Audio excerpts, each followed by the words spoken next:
Practice make man perfect, सही है कि गलत है? हम कितने सालों से सुनते आ रहे हैं ना कि प्रैक्टिस करो प्रैक्टिस करो प्रैक्टिस करो।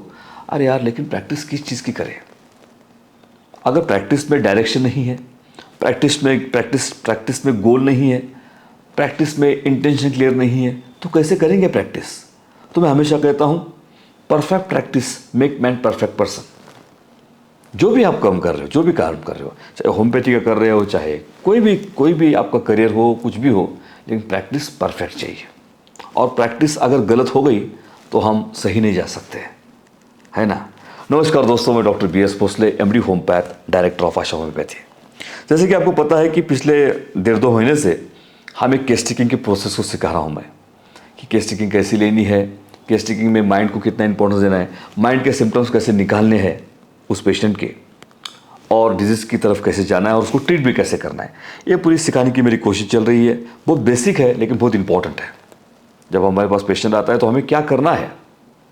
मैं हमेशा कहता हूँ कि होम्योपैथी में कोई शॉर्टकट नहीं है, कोई शॉर्टकट नहीं है। अगर कोई शॉर्टकट से जा रहा है ना तो कहीं ना कहीं जाके रुकेगा।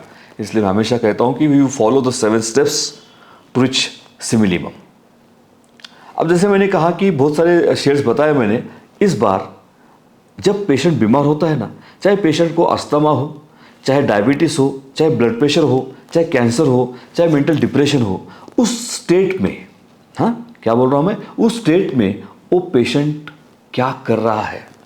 देखिए, एक होता है कॉन्स्टिट्यूशन, माइल्ड है, जेंटल है, सब कुछ है, लेकिन बीमारी के बाद अगर कोई गुस्सा कर रहा है, बीमारी के बाद कोई अगर इंडिफरेंस में जा रहा है, बीमारी के बाद अगर कोई रिवेंज में जा रहा है, तो कुछ ना कुछ चेंज हुआ है ना। इसी को हम कहते हैं डिस्पोजिशन। तो ये चेंज डिस्पोजिशन लेना बहुत इंपॉर्टेंट है हमारे केस टेकिंग में। जब ये चेंज डिस्पोजिशन हमको लेना है, at that time which type of questions we have to ask the patient, right ना। तो हमें कौन से क्वेश्चंस पूछने चाहिए, उसमें से हम रेपर्टरी रूब्रिक में कैसे जाएंगे, उसमें से मेट्रामेडिका की तरफ कैसे जाएंगे, दैट इज वेरी इंपॉर्टेंट। तो क्या होते हैं क्वेश्चन, क्या पूछने चाहिए क्वेश्चन।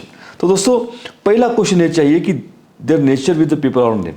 अगर आपको बीमारी हुई है, बीमारी होने के बाद आपके आसपास में जो लोग हैं उनके साथ आप कैसे रहते हो,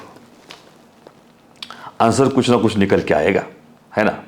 उसके साथ कैसे रहते हो, गुस्से वाले रहते हो कि काम रहते हो, कि किसी से बात करना अच्छा नहीं लगता, कि ऐसा लगता है कि जाके मैं रूम में अकेला बैठूं, क्या ऐसा लगता है कि मैं जाके खुले हवा में घूमूं फिरूं, कैसा लगता है कि मैं कंटिन्यू व्हाट्सएप पे बैठूं।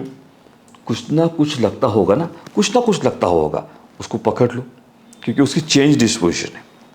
जो आज तक अलग था इंसान, लेकिन बीमारी के बाद ये सब चेंज हुआ है, पूछ लो। फिर उसको पूछो कि विच एक्ट और things in their surrounding they can not tolerate. ऐसी कौन सी एक्ट है आपकी सराउंडिंग में आप टॉलरेट नहीं कर सकते, पूछो। कुछ ना कुछ निकल के बाहर आएगा।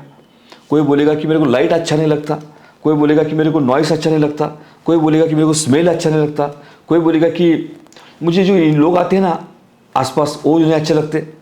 कुछ ना कुछ होगा ही होगा, उसको भी पकड़ लो। उसके बाद पूछो, how do they react when they are angry, anger is express or suppressed.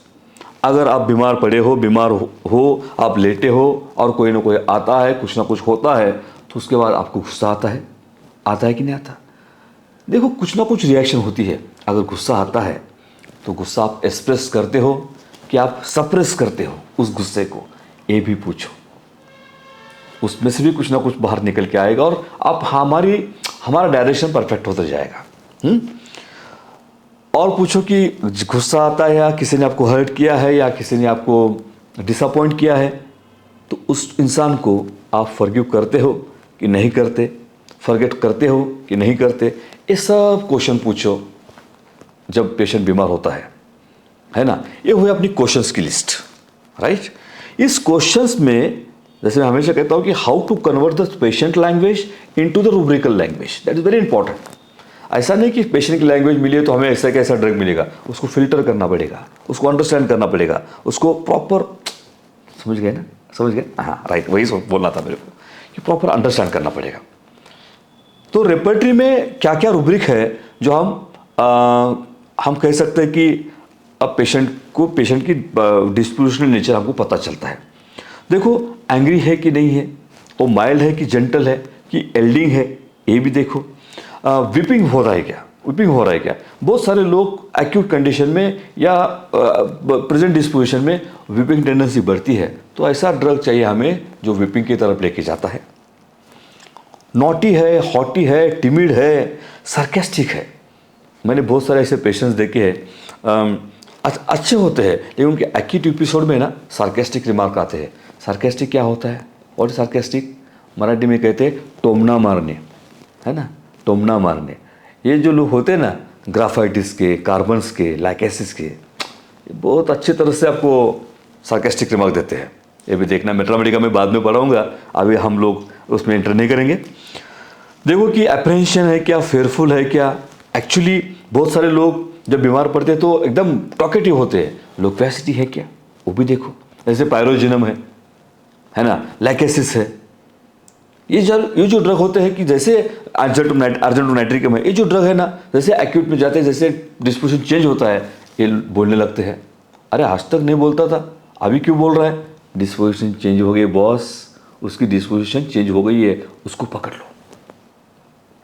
Okay, आगे चलते हैं कि वो एकदम क्वाइट हुआ है कि कंटेंट हुआ है कि डिसकंटेंट हुआ है, कॉरलसम हुआ है कि एब्यूजिव हुआ है। ये सब रूब्रिक्स आपके रेपर्टरी में आपको मिलेंगे। इसमें से पता चलता है कि उसकी प्रेजेंट डिस्पोजिशन क्या है। दोस्तों, जैसे कॉन्स्टिट्यूशन की पढ़ाई चाहिए, कॉन्स्टिट्यूशन को अंडरस्टैंडिंग करना है, वैसे ही उसकी प्रेजेंट डिस्पोजिशन को भी अंडरस्टैंड करना है। देखो, मैं और एक बात बोल रहा हूँ आपको, बहुत इंपॉर्टेंट बात है। डिजीज़ है यहाँ पे, डिजीज़ यहाँ पे है, चाहे डिजीज़ कोई भी हो, बॉडी रिलेटेड। डिजीज़ के पीछे उसकी साइकोलॉजी क्या है, उसकी फिजियोलॉजी क्या डिस्टर्ब हुई है, ये सब मैच करना है, सब मैच करना है। Matching of the symptoms, that is called symptom similarity.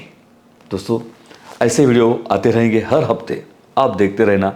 आपकी प्रैक्टिस, जो डॉक्टर होम्योपैथिक डॉक्टर्स है, आपकी प्रैक्टिस बढ़ाना, आपकी रिजल्ट्स बढ़ाना, यही मेरा एम है और यही सब कुछ है। I love homeopathy, I love you all. Thank you very much. नमस्ते।